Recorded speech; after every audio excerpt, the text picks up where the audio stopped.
নমস্কার সবাইকে, শুভ সন্ধ্যা। আশা করি সবাই ভালো আছেন। সন্ধ্যার সময় একটু চটপটা খেতে সবারই ভালো লাগে, তাই আমি চলে আসলাম রান্নাঘরে ধোকলা বানাতে। তাই ধোকলার জন্য কী কী লাগছে, এই যে বেসন, চিনি, একটা পেস্ট, একটা আদা লঙ্কা পেস্ট, লবণ, এটা হচ্ছে সোডা, তেল, এবার সিরাপের জন্য লেবু, লঙ্কা, কারি পাতা, এবার সর্ষা ফোড়ন লাগবে, একটু লাগবে হচ্ছে কী বলে এটা হিঙের দরকার ফোনের জন্য। আর এই মোল্ডটাতে আমি তৈরি করব, এটা আমার কেকের একটা মোল্ড। তো চলুন রেডি করি। এই যে আমি বেসনটা আমি দিয়ে দিলাম মিক্সিং বোলের মধ্যে। এটা আমি খেয়েছিলাম মহারাজা নার্সিংহোম, সেখানে আমি গিয়েছিলাম।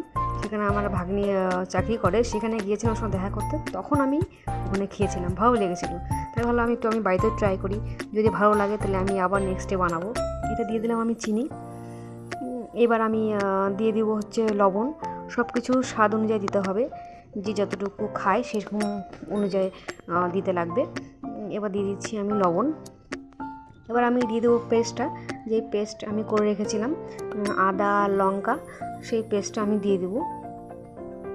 যে পেস্টটা আমি পুরোটাই দিয়ে দেবো, পুরোটাই লাগবে, কারণ বেসন অনেকটাই রয়েছে, আমি গোটাটাই দিয়ে দিলাম।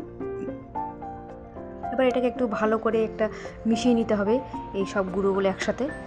তাই আমি একটা চামচের সাহায্যে সব যতগুলো দিয়েছিলাম সব মিলিয়ে নিলাম। এবার আমি জল দিয়ে ভালো করে আমি ফেটিয়ে নিচ্ছি, যাতে কোনো লাম্পস না থাকে।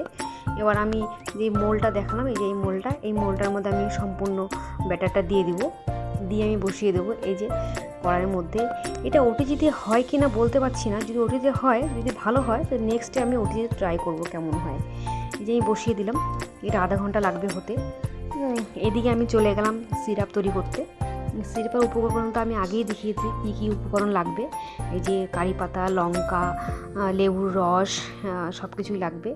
এগুলো দিয়ে আমি একটা সিরাপ তৈরি করে নিলাম। এই যে আমার ধোকলা রেডি হয়ে গেছে। আমি বেসটা দেখাতে পারিনি, যাই হোক দেখতে ভালোই লাগছে, খেতে কেমন হবে বলতে পারছি না।